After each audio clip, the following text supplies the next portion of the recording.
I worked in the Senate. I know how to get to 56 and 20, 56 votes in the House, 20 in the Senate to get something to my desk to be signed. The average legislator would pass one bill into law a year. I did 10. So I know how to work with both sides of the aisle, both chambers, to move an agenda, but it's going to be very principally focused agenda. All right, Senator George, is there any questions for the State Manager? Yes, thank you, Mr. Henderson. In order to correct Michigan's budget imbalance, you would either have to raise taxes, cut spending, or make reforms that make programs more efficient. The State Senate, which I'm in, passed the balanced budget back in June. We balanced the budget by making cuts. We've been waiting patiently for the House's plan. They passed the budget and appropriated more money than there was revenue for. They've evaded the requirement in the state constitution that says the legislature must have a balanced budget, and they've been able to do that because they say the admonition is on the full legislature. They're only the House. So in order to negotiate with them, they need to put their plan on the table. We need a budgeting rule that says that each chamber separately must have a balanced budget in order to come to the table and negotiate. So negotiating with our friends in the House is hard because we haven't passed the plan. But we do have some common interests in making programs efficient. We all have the same goal to have a healthier, more vibrant Michigan. I have Democratic colleagues that share that goal, that I enjoy working with. They want Medicaid to work. They know that it's not sustainable. Medicaid enrollment has gone from 1 million people at the beginning of the decade to 1.7 million now. We need to make it work so that the people are healthier. And my Democratic colleagues want that same thing. We can work with them as governor. I can work with them to get it done. We can fix Michigan. Thank you. Rich Snyder. Go to your simple question, Stephen. We should not be looking at tax increases. In fact, we need to look at the MVP, the stupidest tax in the United States, and a tax that lowers the burden on business. Beyond that, though, the reason we get into this discussion is the first part of your question, the structural question. We have a flawed budget process. It's a stupid system. It really gives, look at what's going on with all the behind closed doors activity. That's wrong. Look at how special interests play the game about who wins and loses. Not the citizens, not the customers.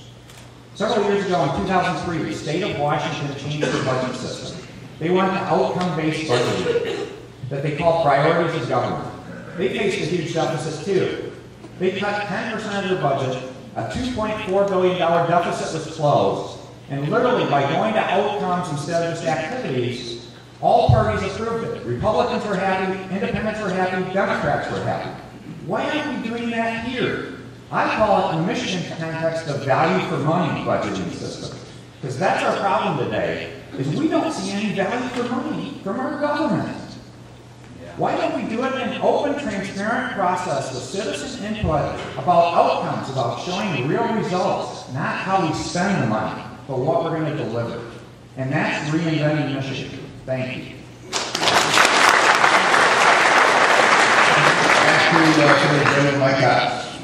Thank you, Brooks.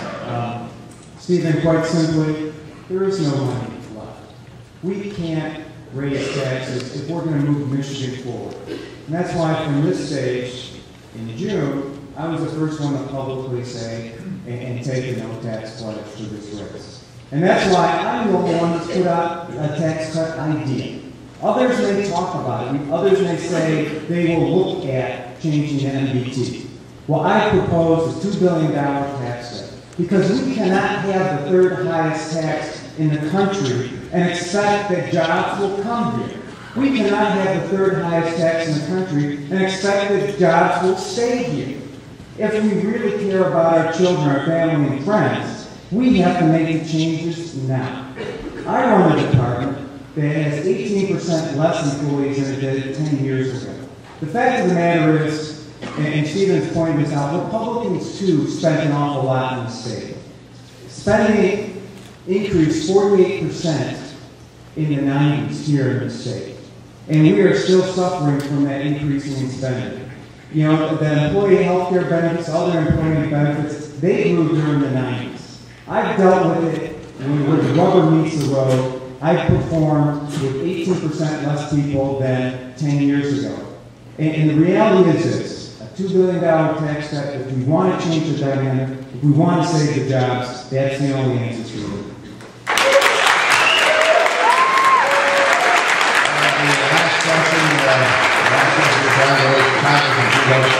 Thank you.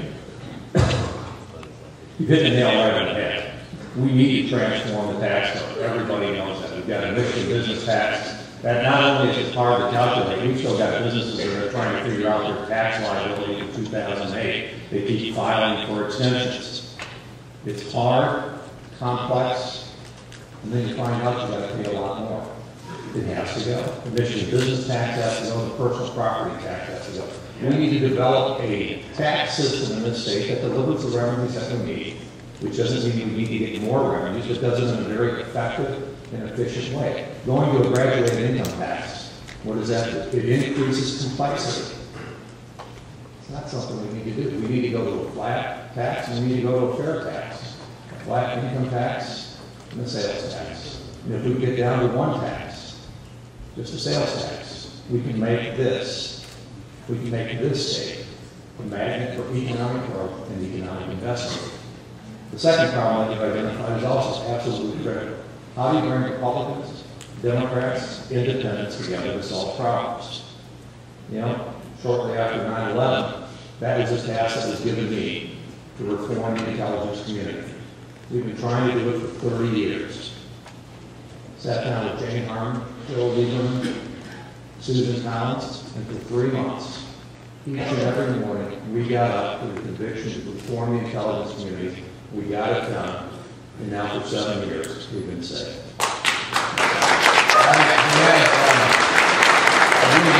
First 30-second challenge. We got 30 seconds.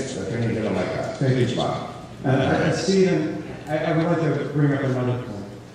We are competitive on our income tax. We are competitive on our property taxes. We are uncompetitive on our Michigan business tax, and that's why we're bleeding so many jobs. Indiana has an unemployment rate of 10.4%, Ohio 10.6%, Wisconsin in the 9s. We are at 15.2%.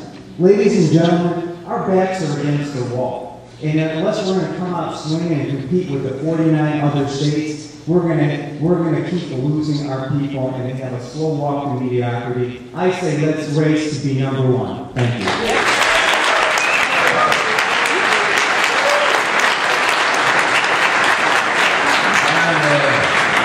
John Fung from the Wall Street Journal will start round 4. Your first question goes to Senator George.